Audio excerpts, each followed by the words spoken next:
The DOJ has put Don Lemon on notice. Harmeet Dhillon, who is the Assistant Attorney General for Civil Rights, put out some statements yesterday, as well as did some interviews talking about the Don Lemon angle specifically, but as well as the other members of that mob that broke into the church on Sunday in Minneapolis.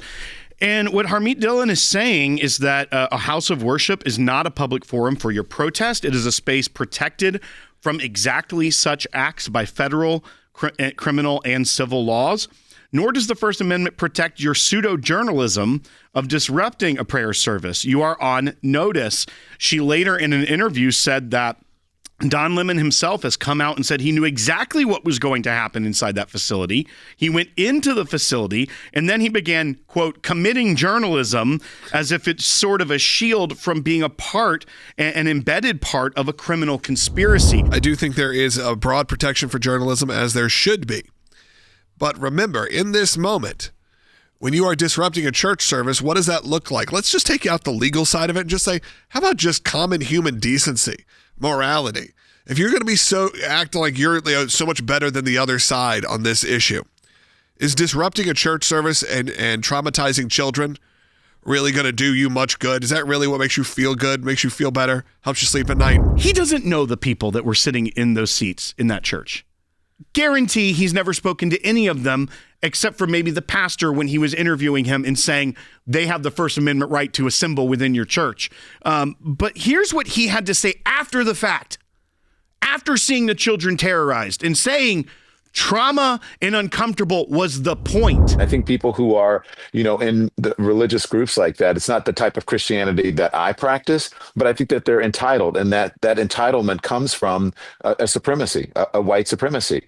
And they think that this country was built for them, that it is a Christian country, when actually we left England because we wanted religious freedom. It's religious freedom, but only if you're a Christian and only if you're a white male, pretty much. And so, yeah, I absolutely 100%, but it's an intimidation tactic. And, I said, I don't understand how I've become the face of it when I was a journalist. I do understand that I'm the biggest name there. And I'm also, as I was on with my producers this morning, you and Kylie talk all the time. My producers were saying, I said, how did I become the face of this? And my producer said, Don, you're a gay black man in America. The absurdity of everything that he said in that statement, of starting from the very beginning to the very end, about one, then making it all about himself by hypothetically questioning, I don't even know why I'm the face of this story. It wasn't because you were the biggest name there. It was because of your actions there. And everyone saw you for who you are, and your inability to grasp the concepts of the Constitution, the First Amendment, when you're speaking to the pastor, and the way you were filled with joy looking at a traumatized child that was in a church service worshiping God and did not know what was going to happen when they saw her nasty, vile things being spewed at people that they had never met. And now you're getting on a podcast, a very safe space for you, because Jennifer Welch is not going to push back on anything nasty you say. As a matter of fact, they got real bad soon after this clip. They didn't stop there. But he's saying and applying these motives to people he does not know, saying that they are entitled, white supremacy, that they think it's a Christian country, but actually we fled England to have religious freedom. Right. And you think that a mob going in and disrupting a church service is practicing religious freedom? Is that what you think, Don Lemon? So I don't think that you get to play this card of, I was a journalist there covering it. I don't know why I'm the face of this all of a sudden. You knew exactly what you were doing.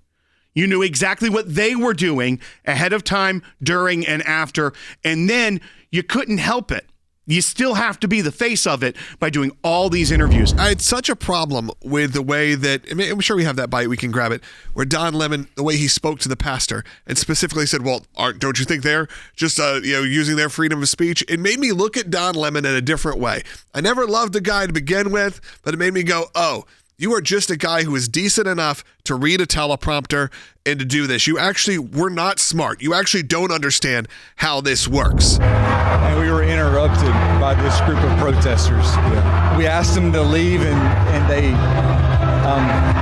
obviously have not left. So. What do you think of this? I mean, this is unacceptable. It's shameful. it's shameful to interrupt a public gathering of Christians in worship.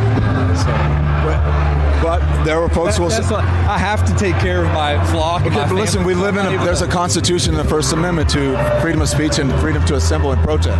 Right, there you go. There's a Constitution and a First Amendment to freedom of speech and freedom to assemble and to protest. Of course there is, Don Lemon, but that is not what was happening involved in this church. And as Ann pointed out, there are limits to all of this. And when you start pretending there's not, of course, you're going to be inciting more and more chaos. And it just seems like you don't understand the basics of your First Amendment rights. This is Don Lemon before they went into the church, when he is reporting on the group before they go in and describing in great detail, knowing what these individuals, why it's these certain people that are making up this group. Speaking to an organization there that's gearing up for resistance and protest. I've been pleasantly surprised to see the community coming together. Diverse community. If you see this, when we first pulled up, we're like, wait a minute, which operation are we at? And as it turns out, because we were like, well, this is kind of MAGA coded, right? Saw the American flag or whatever, but these are resistance protesters. They're planning an operation that we're going to follow them on. I can't tell you exactly what they're doing, but it's called Operation Pull Up.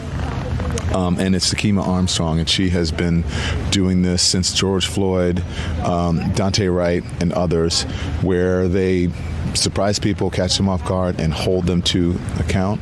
Surprise people, catch them off guard, hold them to account.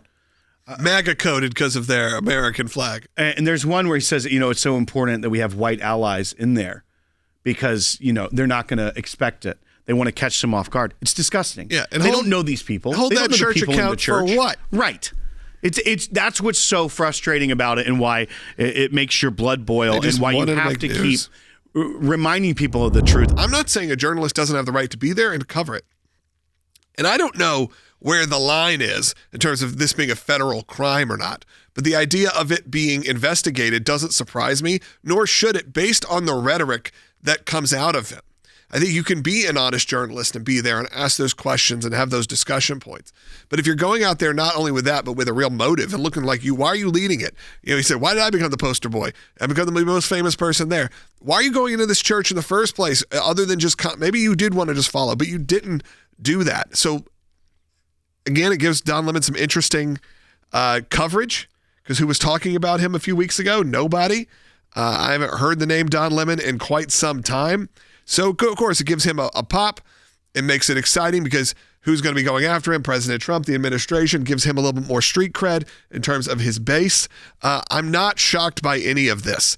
What's shocking is the actual events that went down, and that now you're claiming if you go to this church, and look, I don't know anything about the church. I don't know anything about their doctrine. I don't know anything about their beliefs. But if you're saying, hey, with a very, very wide brush, saying if you are essentially an evangelical Christian in America, you are now considered a white supremacist.